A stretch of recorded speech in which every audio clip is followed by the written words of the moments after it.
وزوجة وجدة ل3 سلاطين، فاتنة الجمال وفقيهة في العلوم الشرعية والسياسية، وسبب في بقاء شجرة أبنائها على سدة الحكم المغربي إلى وقتنا الحالي. هي خناثة بنت بكار، موريتانية الأصل، زوجة أحد أشهر السلاطين المغاربة وجد حكام المملكة المغربية، السلطان المولى إسماعيل سلطان الدولة العلوية، وحافظة للقرآن منذ نعومة أظافرها،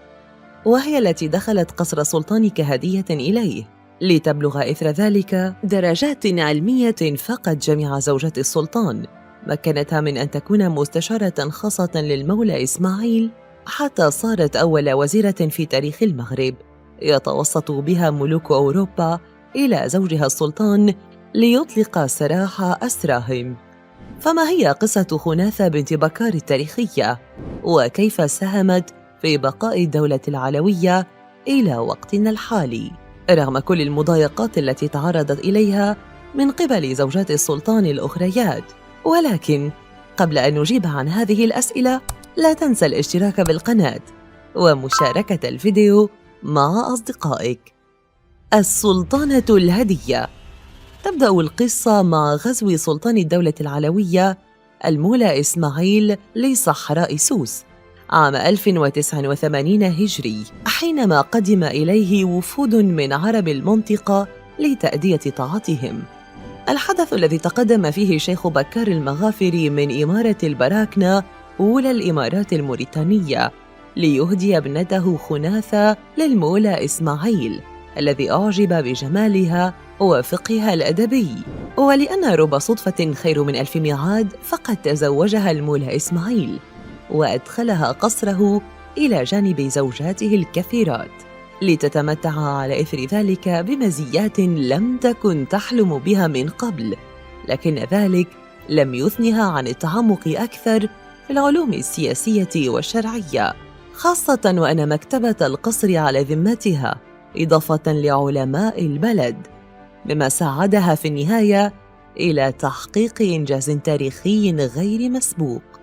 إذ أنها بذلك صارت مستشارة خاصة يستشيرها المولى إسماعيل في كل حوائجه، بل وكانت كاتمة أسراره التي يأتمنها على كل كبيرة وصغيرة، مما حدا بها لأن تكون أيضاً أول وزيرة في تاريخ المغرب، وسرعان ما برزت في دورها السياسي، خاصة وأنها ساهمت في عقد اتفاقية للسلام والتجارة بين الدولة العلوية والإمبراطورية البريطانية خلال صيف 1721 ميلادي. وإضافة لهذا فقد توسطت لهما عند زوجها المولى إسماعيل ليفرج عن الأسرى الإنجليز، وفي ظل نفوذها السياسية تقدمت أيضاً بمقترح لبناء مسجد بمدينة مكناس حمل اسمها فسمي بمسجد خناثة بنت بكار،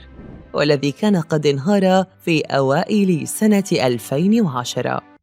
حج تاريخي.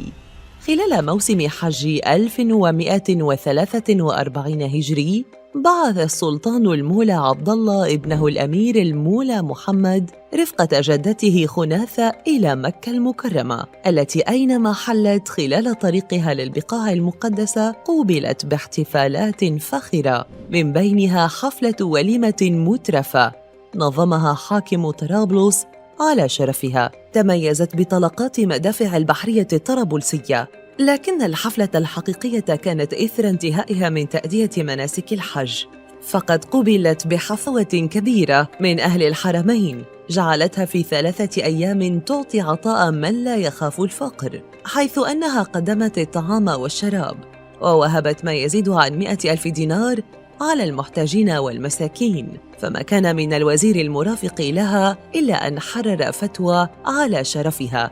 تجيز تملك العقار في مكة، بل وعلى وقع الترحيب أكرمها الشاعر وإمام المقام الإبراهيمي في ذلك الوقت بقصيدة يقول فيها: فاحت بها أرجاء مكة رغبة ومحبة من سائر الأخيار، وهي الحقيقة بالجلالة في الورى، فجلالة الأضياف ليس بعار. فيما يؤكد أن خناثة بنت بكار قد وصلت من الشهرة إلى حد أن ذاع صيتها داخل وخارج المملكة المغربية. صراع الحكم. مع وفاة المولى إسماعيل في عام 1727 ميلادية، بدأت أزمات الحكم تنهال على الدولة العلوية في ظل تعدد زوجاته وورثته، حيث أن المولى عبد الله بن خناثة بنت بكار عجز عن الدفاع عن مكانته في كرسي الحكم، ويعود ذلك لخصومته المتكررة مع أخيه المولى أبي الحسن الأعرج ابن زوجة أبيه الأخرى عائشة مباركة، إذ بسبب ذلك العداء تم عزله من طرف الجيش البخاري حارس الدولة ليصبح بذلك أبي الحسن السلطان الجديد. فكانت أولى قراراته سجن خناثة بنت بكار رفقة حفيدها المولى محمد بن عبد الله، بعدما رفضت أن تدله على أموال زوجها المولى إسماعيل المخبأة، إلا أنها وفي فترة سجنها التي دامت 1.5 سنة استغلت وقتها وتدبرت تعليم حفيدها فثقفته وكونته منذ الصغر. فبحسب المؤرخين فحفيدها المولى محمد بن عبد الله تميز في فترة حكمه بالحنكة السياسية والرصانة وبعد النظر، فهو الذي عمل على تعزيز العلاقات الخارجية، فعمل على الانفتاح على أوروبا، وبفضله خلد التاريخ المغرب كأول دولة تعترف بالولايات المتحدة الأمريكية كدولة مستقلة. أما عن مصير جدته فقد تمكنت خناثة بمساعدة خاصة من أقربائها في جيشي الوداية والمغافرة من الإطاحة بالمولى أبي الحسن الأعرج وإعادة ابنها المولى عبد الله إلى كرسي الحكم. لكن ولأن لكل قصة نهاية، فقد توفيت خناثة في عام 1754 ميلادية، تاركة نسلها ونسل المولى إسماعيل مستمراً بالمملكة المغربية إلى حد هذه الساعة. وأنت كيف ترى قصة خناثة بنت بكار؟ وهل كنت تعلم بأمرها من قبل؟ أخبرنا أيضاً في قسم التعليقات عن شخصيات العالم العربي النسائية التي ترغب في سماع قصتها.